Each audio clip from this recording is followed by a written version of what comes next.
नमस्कार, स्वागत है आप सभी का जनसत्य न्यूज पर। मैं हूं आपके साथ अनु सिंह। आज हमारे साथ बेहद खास मेहमान हैं। हमारे साथ हैं दक्षिणी दिल्ली की नवनियुक्त मेयर अनामिका सिंह जी। उनसे जानेंगे कि आखिर कोरोना काल में उनकी नियुक्ति हुई है तो किस तरह से कार्यभार संभाला है, क्या क्या प्राथमिकताएं उनकी है, और साथ ही दिल्ली में अब बारिश भी हो रही है तो वाटर लॉगिंग सबसे बड़ी समस्या रहेगी, एक चुनौती रहेगी। तो इन सभी मुद्दों पर उनसे बात करेंगे। सबसे पहले स्वागत करते हैं अनामिका सिंह जी का। अनामिका जी, आपका स्वागत है जनसत्य न्यूज पर। हाँ जी, बहुत बहुत धन्यवाद। अनामिका जी, सबसे पहले बहुत बहुत बधाई आपको दक्षिणी दिल्ली की मेयर बनने के लिए। और क्या आप चैलेंजेस देखती हैं, क्योंकि कोरोना संक्रमण जो कि अब दिल्ली में 1 लाख के पार हो चुका है, तो ऐसे में एमसीडी की क्या भूमिका है यहाँ? देखिए, ये सही है कि हमारी जो है ये विश्व जो है आज ये कोरोना से जूझ रही है, ना कि हमारी दिल्ली ही जूझ रही है। लेकिन इसमें आप देखे होंगे कि यदि केजरीवाल जी जब हमारे असफल हुए हैं तो हमारी केंद्र सरकार जो है वो हस्तक्षेप की है। क्योंकि आप ये देखिए, जो पहले ही 100 जब हमारे यहाँ मरकजी थे तो उस समय यदि केजरीवाल उसको ये काफ़ी सीरियसली ले लेते तो आज हमारी दिल्ली में जो है ये इतनी ये स्थिति जो इतनी विकराल नहीं होती। और जब हमारी केंद्र सरकार अभी हस्तक्षेप की है, हम लोग जगह जगह अभी आइसोलेशन सेंटर भी स्कूल में खोल रहे हैं। और आप राधा स्वामी सत्संग का जो है अभी उद्घाटन भी फिलहाल हुआ है। और कई ऐसे रेलवे ट्रैक को भी जो है ये कोरोना का आइसोलेशन बनाया जा रहा है। तो इसमें क्या हुआ, अब जो वृद्धि दर जो है वो घट रही है और हम लोग केंद्र सरकार के हस्तक्षेप से अब हमारी जो है ये कंट्रोल हो रही है। देखिए अनामिका जी, ये तो जग जाहिर है दिल्ली में दिल्ली की सरकार और एमसीडी के बीच किस तरह से टकराव रहता है, और हमने कोरोना के ड्यूरेशन में भी देखा है। मैं उस पर भी बात करूंगी, लेकिन क्योंकि अब बहुत ज़्यादा समय तो अभी आपको हुआ नहीं है इस चेयर पर आए हुए, तो क्या क्या काम है जो अभी तक किया गया है, किस तरह से बढ़ी है इसकी जिम्मेदारी कोरोना की वजह से इस चेयर की? अभी तो आप वर्तमान को लेते हैं, लेकिन मैं बता दूं कि मैं 3 साल से जो वर्क कर रही हूं, तो इससे पहले मैं स्टैंडिंग कमेटी की मेंबर भी रह चुकी हूं। 2 साल मैं डैम्स में रही हूं, तो उस समय भी मेरे लिए चैलेंजिंग भी था। एमसीडी और हमारी जो है राज्य सरकार में जो ये हो रही है, तो ये कोई पुरानी बात तो है नहीं, जो अभी वर्तमान में ही ये हो रही है। अब तो हमारे केजरीवाल जी हम लोग को जो एमसीडी को फंड भी नहीं दे रहे हैं, और इस स्थिति में उनको देना चाहिए। लेकिन फिर भी हम लोग अपना जो है विज़न अपना लेकर चल रहे हैं, और एमसीडी कैसे अपना रेवेन्यू जनरेट करे हम लोग उस पर कार्य भी कर रहे हैं, और हम लोग सफल भी हो रहे हैं। जी, अनामिका जी, आप रेवेन्यू की बात कर रही हैं। साउथ दिल्ली एमसीडी को रिचेस्ट एमसीडी इन दिल्ली माना जाता है। अभी उसके क्या हाल हैं? आपने कहा कि रेवेन्यू की दिक्कत है और सैलरी भी नहीं दे पा रही है अब एमसीडी, और साउथ दिल्ली एमसीडी भी। उस पर मैं बात करूंगी कि किस तरह से कि दिल्ली की सरकार से जो आपकी प्रेस कॉन्फ्रेंस में अपील की गई थी, लेकिन अभी क्या स्थिति है फंड को लेकर जो साउथ एमसीडी है उसकी? देखिए, हम लोग अभी स्वच्छता पर वर्क भी कर रहे हैं ना, तो कम से कम दिल्ली को साफ और सुंदर तो बनाएंगे। और फंड के लिए भी जो हम लोग अभी इसके लिए अन्वेषण भी कर रहे हैं कि फंड जो हमारी जनरेट कैसे कैसे हो। इस पर हम लोग दिल्ली सरकार पर तो डिपेंड रहेंगे नहीं। जी, तो आप लोगों की तरफ से एक प्रेस कॉन्फ्रेंस की गई थी जिसमें ये कहा गया था कि दिल्ली की जो सरकार है वो मदद करे, कर्मचारियों को सैलरी नहीं दे पा रहे हैं, आपकी तरफ से फंड की मांग की गई थी। लेकिन दिल्ली सरकार तो खुद केंद्र सरकार से गुहार लगा रही है, पैसों की मांग कर रही है। तो कैसे कैसे ना दिल्ली सरकार के पास पैसा है, ना एमसीडी के पास पैसा है, चुनौती बड़ी है, कोरोना का संकट बड़ा है, तो ऐसे में काम कैसे होगा? अगर आपके कर्मचारियों के जेब में पैसा नहीं होगा, जिन्हें फ्रंट लाइनर कहा जा रहा है, तो काम कैसे करेंगे?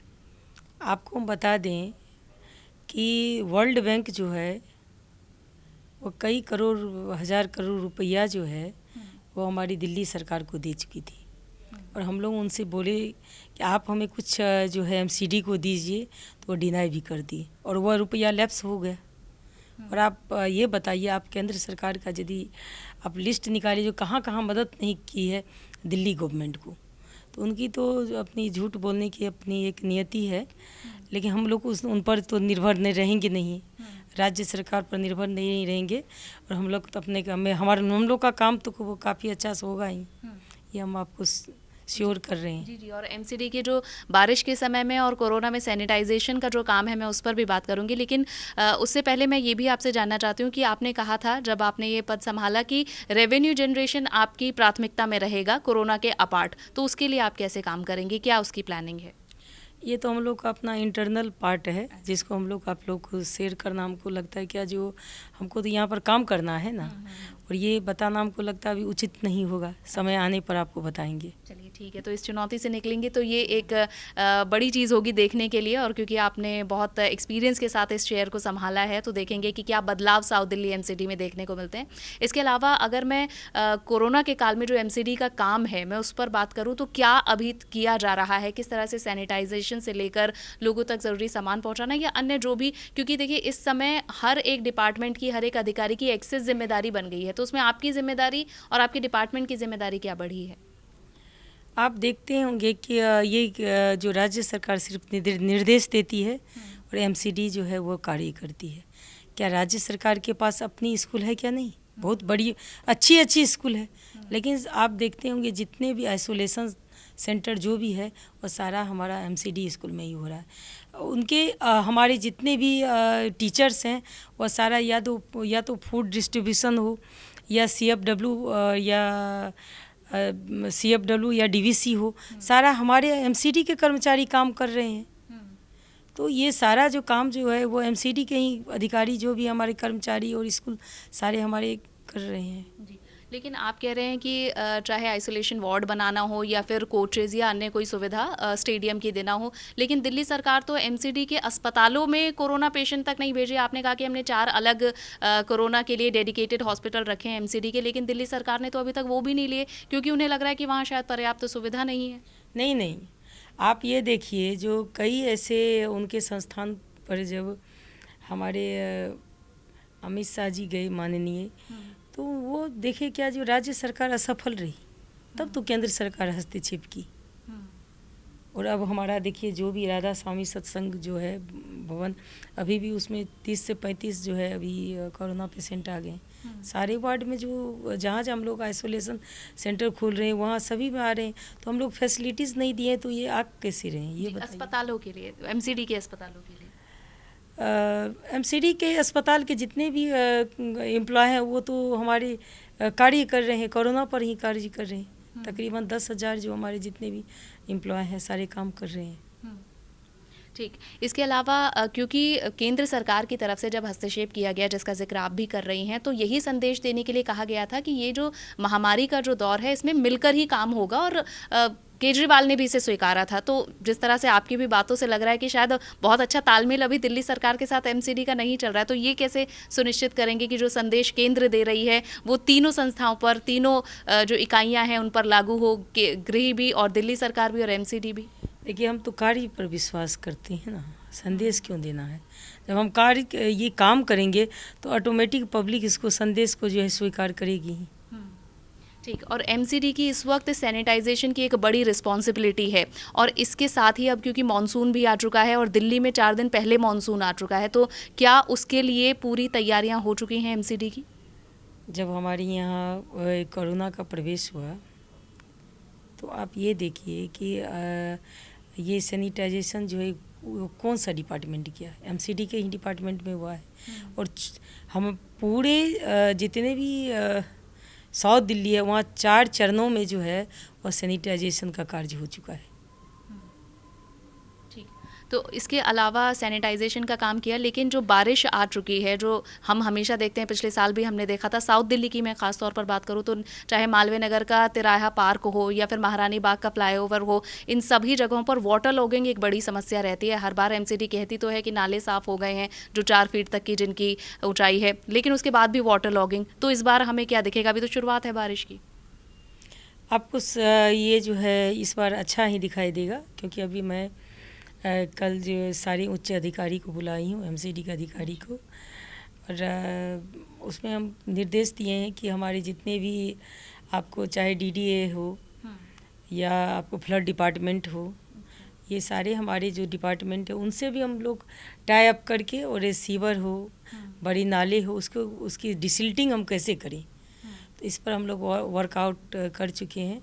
और आपको मैं बता दूं कि इस बार हम लोग सफल भी रहेंगे। कुछ हमारी अपनी योजनाएं हैं कि जहाँ पर जो भी संवेदनशील जगह है वहाँ पर हम लोग को वो नंबर 1 कुछ सिस्टम देना चाहते हैं कि वहाँ पर यदि उसको प्रॉब्लम हो रहा है संवेदनशील जगह, दैट मीन्स हुआ कि जहाँ पर जल का जमाव रहता है वहाँ पर वो हेल्पलाइन जो है वो कैसे प्रयोग करे और अपनी सुविधा ले। ठीक, आप कह रहे हैं कि एमसीडी को अधिकारियों को सूचित किया है और वहाँ जाकर जो कार्रवाई है वो की जाएगी। जी, इसके लिए हम लोग जो है निर्देश भी दिए हैं। अभी डीडीए, फ्लड डिपार्टमेंट सभी को बताए हैं कि आप लोगों का जो कार्य है सीवर जैसे है तो उसका अपना जो है उसको डिसिल्टिंग करवाइए, बड़ी नाले है उसकी भी सफाई करवाइए। तो उन लोगों का भी कोऑपरेट रहेगा तो हम लोग का तो काम है छोटे छोटे नालों की सफाई करनी।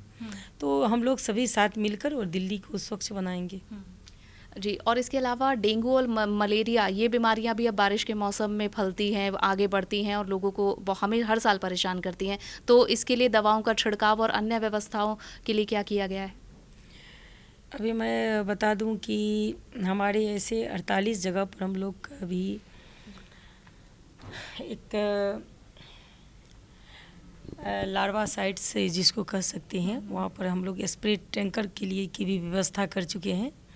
और ये एक ऐसी मछली है जहाँ पर हमारे डेंगू के जो लार्वा पनपेंगे तो वो मछली उसको वहाँ जगह जगह पर डाला जाएगा और उसका लार्वा जो है उसका भोजन बन जाएगा।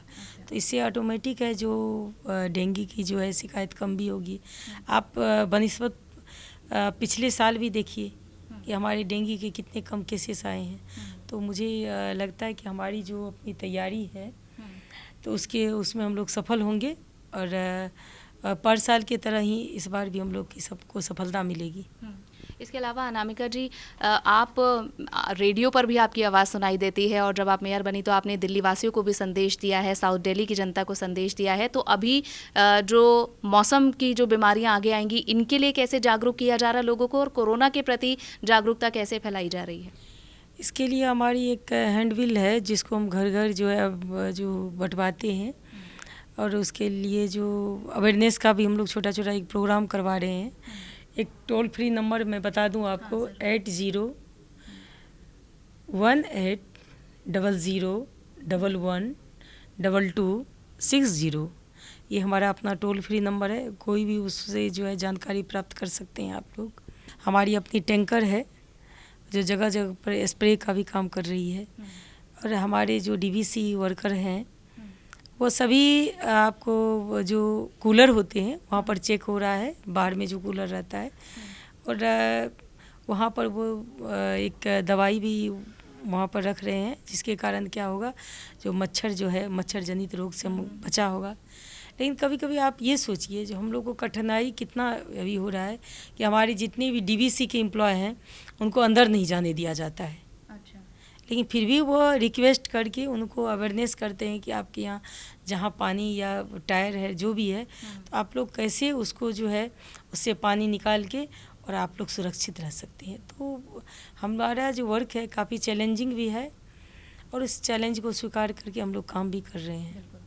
चलिए, इसके आगे अब मैं सिर्फ साउथ दिल्ली की बात करूं तो सबसे पहले आप बताइए कि साउथ दिल्ली को आप बाकी एमसीडी जो बाकी दिल्ली के विभागों की जो एमसीडी है उनसे कितना अलग और इसका जो नेचर है वो कैसे डिफरेंट मानती हैं, क्योंकि हर किसी के नेचर को देखकर उसका ट्रीटमेंट होता है। तो आप बाकी एमसीडी से इसे कितना अलग मानती हैं? देखिए सब जो भी हमारे निगम है तो उनकी अपनी एक पॉलिसी होती है और कार्य करने की क्षमता होती है, कार्य प्रणाली होती है। तो सभी अपने अपने तरीके से सभी उसके नेचर को देखकर कार्य करते हैं। तो ये सही है कि निगम में जो है सबसे बड़ी है साउथ दिल्ली। और आप देखिए जो अब ये नहीं है कि साउथ दिल्ली की मैं मेयर हूँ तो मैं इसके बारे में मैं ये आपको कहूँ कि जो मेरा काम जो है वो सर्वश्रेष्ठ है, क्योंकि सभी जितने भी मेयर हैं अपने कार्यकाल में सर्वश्रेष्ठ काम करना चाहते भी हैं और सर्वश्रेष्ठ बताएंगे भी।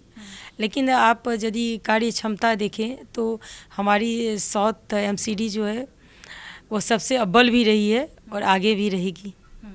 क्या आप साउथ दिल्ली के लिए कुछ अलग प्लानिंग लेकर आई हैं? क्या कुछ अलग देखने को मिलेगा हमें? देखिए प्लानिंग तो हम आपको बताएंगे इसलिए नहीं क्योंकि जब हम सफल हो इसमें हो जाएं तो आप लोग ऑटोमेटिक है कि वो देखिएगा कुछ नया हुआ है, ये हम लोग प्लानिंग बनाए भी हैं। चलिए, आखिर में आप मिथिला की बेटी हैं और जैसे ही आपका जो चुनाव हुआ था तो हर जगह यही बधाई इस नाम को लेकर दी जा रही थी कि एक बार फिर से ये जो सीट है ये एक ऐसी दमदार शख्सियत को मिली है। तो जो लोग आपकी इस नियुक्ति से बहुत खुश हैं उनको क्या कहना चाहते हैं, क्योंकि आप मैथिली भाषा और इसके विकास के लिए आगे काफ़ी बोलती रही हैं और काफ़ी आप प्रोजेक्ट्स पर भी साथ में दिखी हैं, तो उस पर आप क्या कहना चाहेंगी? मैं शीर्ष नेतृत्व को धन्यवाद देना चाहती हूँ कि एक अंत्योदय जो हमारी संगठन में है, एक नीति, उनको वो कर दिखाए हैं। कि मैं बताऊं कि मैं बिहार के एक बहुत ही पिछड़े जो गांव कहिए वहाँ पर मेरा जन्म हुआ था और वहाँ पर ही मेरी शिक्षा दीक्षा हुई। जनसंघ का काफ़ी माहौल भी रहा मेरे यहाँ, मेरे पिताजी शिक्षक थे और वहाँ से यहाँ की यात्रा मेरे लिए बहुत ही रोमांचकारी भी रही। तो हमको ये लगता है कि यदि आप संघर्ष करते हैं और यदि आप में डेडिकेशन किसी कार्य के प्रति है, डिवोशन है, डिटर्मिनेशन है, तो वह कार्य को आप सफल करते हैं। और मुझे लगता है कि जो मुझे सीट चैलेंजिंग मिली है तो मैं सफल करके ये दिखाऊंगी जो एक्सेप्टेशन मेरे अपने जन के प्रति है। और उसके लिए बहुत बहुत शुभकामनाएं आपको। और आखिर में अनामिका जी, साउथ दिल्ली की जनता को, पूरी दिल्ली की जनता को, देश की जनता को आप क्या संदेश देना चाहती हैं, कैसे इस महामारी से लड़ा जाए? मैं ये कहना चाहती हूँ कि अभी ये जो काल है उसमें हम लोग अपने आप को संयम बरते और जहाँ तक संभव हो तो हम घर पर ही रहें और अत्यावश्यक हो तो हम लोग अपना मास्क और जो भी हमारे इम्यूनिटी क्षमता बढ़ाने की जो भी हमारी अभी हम लोग केंद्र सरकार हमारी जो मेडिसिन अवेलेबल करवा रही है उनका भी आप लोग प्रयोग करें और घर में रहें, स्वस्थ रहें, स्वच्छ रहें। धन्यवाद। और यही जो बातें अनामिका जी ने कही हैं कि मास्क का इस्तेमाल करें और सोशल डिस्टेंसिंग का ध्यान रखें, उसी को ही ध्यान में रखते हुए हम भी उनसे बातचीत कर रहे हैं।